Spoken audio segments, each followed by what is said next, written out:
2019-20 ಸಾಲಿನ ವಿದ್ಯಾರ್ಥಿ ಕೌನ್ಸಿಲ್ನ ಪದಾಧಿಕಾರಿಗಳ ಪದಗ್ರಹಣ ಸಮಾರಂಭವು ಇತ್ತೀಚೆಗೆ ಶಾಲಾ ವಠಾರದಲ್ಲಿ ಜರುಗಿತು. ಅಮೃತ ವಿದ್ಯಾಲಯಂನ ಪದಗ್ರಹಣ ಸಮಾರಂಭದಲ್ಲಿ ಮುಖ್ಯ ಅತಿಥಿಗಳಾಗಿ ಡಾಕ್ಟರ್ ಜಯಕರ ಭಂಡಾರಿ ಅವರು ಮಾತನಾಡಿ ವಿದ್ಯಾರ್ಥಿಗಳಿಗೆ ಹೆಚ್ಚು ಆತ್ಮವಿಶ್ವಾಸ ಹೊಂದಲು ಕರೆ ನೀಡಿದರು.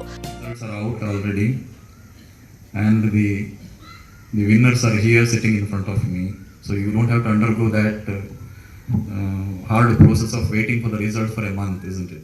Okay, so results are out and the proud winners are sitting in front of me with your chest plates and other things. So let me congratulate all the winners who are sitting here.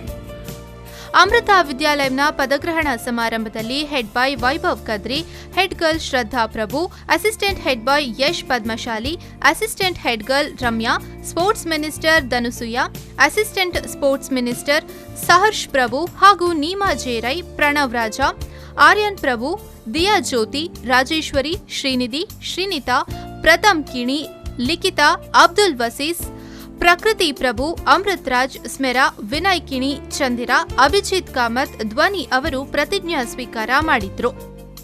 ಈ ಸಂದರ್ಭ ಶಾಲಾ ಉಪ ಪ್ರಾಂಶುಪಾಲೆ ಶ್ರೀಮತಿ ಅನುಪಮ ರಾವ್ ಅವರು ಪ್ರತಿಜ್ಞಾ ಬೋಧನೆ ನೆರವೇರಿಸಿದ್ರು.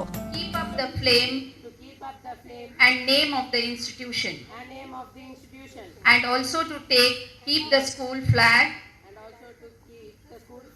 flying high. So God, please help.